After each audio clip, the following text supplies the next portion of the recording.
Hello everybody and welcome back. As always, I am Mateo311 and this is your channel for everything VR related. Today we have plenty of new games to go over. The PlayStation VR 2 is now available for pre-order. The Pico 4 has a massive bundle deal, and we also have one of the biggest updates VR has ever seen to go over. Now there are of course links and timestamps if you want to skip ahead, but before we jump in, this video is brought to you by Resolution Games, a studio that's already delivered some of the best VR games available, such as Demeo, Ultimax, and Blast On. Well, they're just getting started and promised their biggest news drop ever during their upcoming showcase on December 15th. At the moment, their only officially announced new product is the Reign of Madness, their 5th adventure pack for the absolutely amazing tabletop RPG Demeo. But it does sound like we might be getting a new game announcement and a sneak peek of what they plan to offer in 2023. There's a link to their showcase down in the description, and don't forget to turn on notifications so you don't miss this one. Okay, so let's start this video off with some updates to the first-person shooter Zero Caliber. For starters, the code has been merged between the PC and Quest versions. So all of the additional features that were brought to standalone will now be available on the PCVR version, and they did it without sacrificing the graphics. The PvP is going cross-platform. There's mod support coming for PvP maps, and possibly single-player and co-op missions at a later date. And there's also a slew of both graphical and gameplay enhancements. To get a bit more granular on these updates, their netcode has been improved and they've moved from peer-to-peer to dedicated servers. There's 11 new guns and 7 new melee weapons. They've improved the enemy AI, overhauled the campaign, and fixed countless little issues throughout the entire game. So if you've had your eye on Zero Caliber or needed a reason to jump back in, now's the time. Speaking of updates, we finally got some gameplay from Ghostbusters VR Rise of the Ghost Lord. This 4-person co-op shooter is looking absolutely fantastic, and I'm expecting gameplay similar to After the Fall, with more mechanics, depth, and storyline, and an obviously less mature, more lighthearted theme. If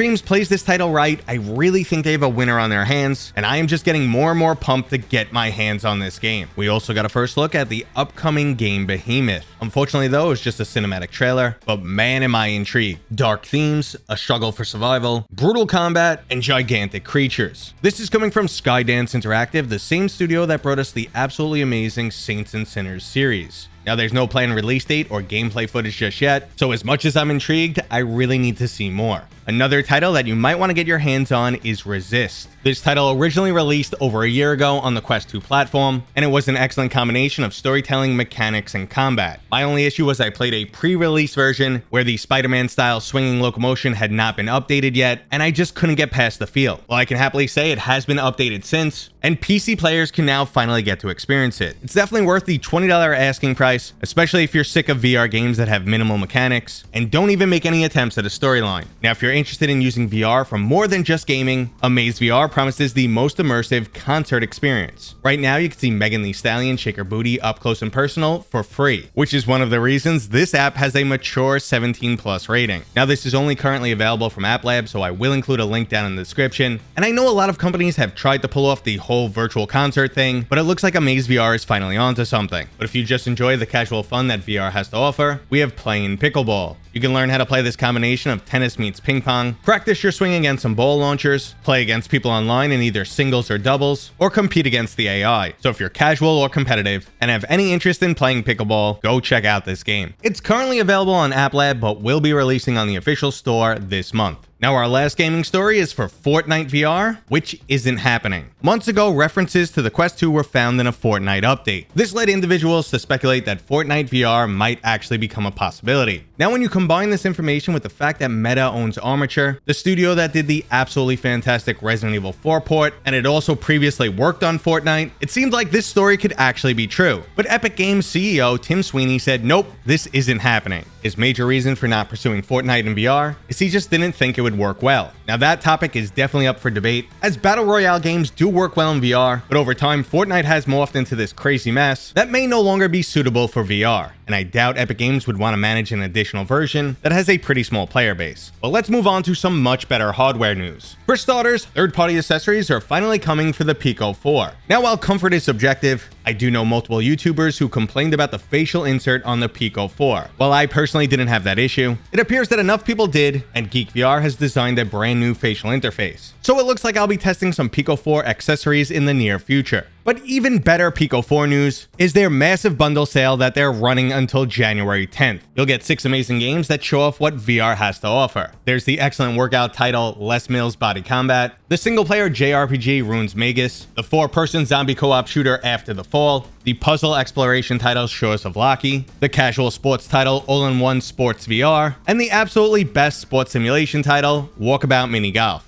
Okay, maybe calling Walkabout Mini Golf a sports simulator is a bit of a stretch, but man, do they nail the physics in this title. And they've managed to make mini golf one of the best social experiences, absolutely addictive, and way better than what you get in real life with their over-the-top courses. Now I have 2 more stories before we get to today's main event, and the first one is PlayStation VR 2 is now available to pre-order. You may have already seen some of your favorite content creators showing off their pre-order receipts a few weeks back, but the first set of pre-orders were invite only. You had to sign up ahead of time, and then Sony sent you your own personal invite. Well, pre-orders are now open to the general public, and if things go the way they normally do with hardware lately, it'll be sold out by the time you see this video. In even better news, I want to mention a massive giveaway that I'm running for this holiday season. I'm finalizing everything right now, and it will be going live very soon. The giveaway will include a pair of Nreal Air AR glasses, a Pico Neo 3 Link, 5 copies of The Walking Dead Saints and Sinners Chapter 2, and there might be a few additional items being added into the mix. Now, if you appreciate this type of stuff, please go ahead and throw this video a thumbs up and subscribe right now. It means a lot to me. Viewership has been fantastic, and I thank you guys so much for the continued support, but not everybody likes to hit that subscribe button and turn on notifications. Okay guys, here it is, today's main story, which is one of the biggest updates I've seen for a VR game in basically 7 years. This week, the extremely popular VR title Population 1 is getting a sandbox mode. Now, when I first heard about this, I was not very excited and didn't think it would be a fraction of what it truly is. After an hour-long personal tour from Big Box, I was extremely impressed. They've created an extremely easy-to-use toolkit that'll have you building levels in minutes. Currently, all of the assets found in Population 1 can be imported to your level, plus there's an array of new items and basic shapes that you can snap together to build anything you want. Now, the current iteration of the sandbox tool is considered early access. There are some limitations that would prevent you from creating anything you want, so if you're thinking of jumping into the sandbox mode and recreating Halo, you can definitely build a level that's similar in appearance and even tweak the physics to make the game feel a bit more like that title, but there's currently no advanced options like importing your own models or any form of scripting tools. Now, there are a large amount of updates planned for sandbox mode, and the items I previously mentioned are not out of the question, but we'll most likely see a lot of new assets before anything else. But even in this current limited form, it hasn't stopped people from creating absolutely amazing levels. I jumped into a GoldenEye 007 recreation, I briefly saw an Unreal Tournament level, and some areas where people got a lot more creative. You'll have full control over all the weapons on the map, the spawn points, if you want to make certain areas lethal, or set up something more akin to an obstacle course or social hub. This also isn't a single player experience. 16 people can jump in and all build together, and then instantly switch into game mode, and then see how their creation operates as a deathmatch level. Currently, this is another limitation in the sandbox mode, as the only game mode available is Team Deathmatch, and Population 1's most notable game type, Battle Royale, is currently off the table. Now, this might change in a future update, but we'll have to wait and see. Now, checking out the tools that Big Box provides, and it's hard not to be impressed. The elegance and simplicity here is fantastic. You have a floating menu with all of your tools, which allow you to import assets, easily reshape, resize, rotate, and even clone them. The right thumbstick allows you to enter into a free-flying, no-clipping mode, perfect for quickly navigating the map, but you could switch back to normal locomotion at any point in time. Honestly, guys, this update is a literal game changer. From this week on, Population 1 will never be the same. There will be tons of new user-generated content for you to explore. The game also takes on a type of Minecraft appeal, where you could just spend the whole day building stuff with your friends, and when Big Box makes more advanced tools available, there will be limitless potential here. Now, I know this sounds like hyperbole, but if you're familiar with my content, you know I'm usually quite skeptical, and I really thought this free update was going to be nothing special, but now that I've experienced it hands-on, I'm definitely impressed. Okay, everybody, that was today's weekly news. I hope you enjoyed it. If you did, go ahead and give this video a thumbs up. If you're new here, please consider subscribing, and as always, I will see you guys on next time.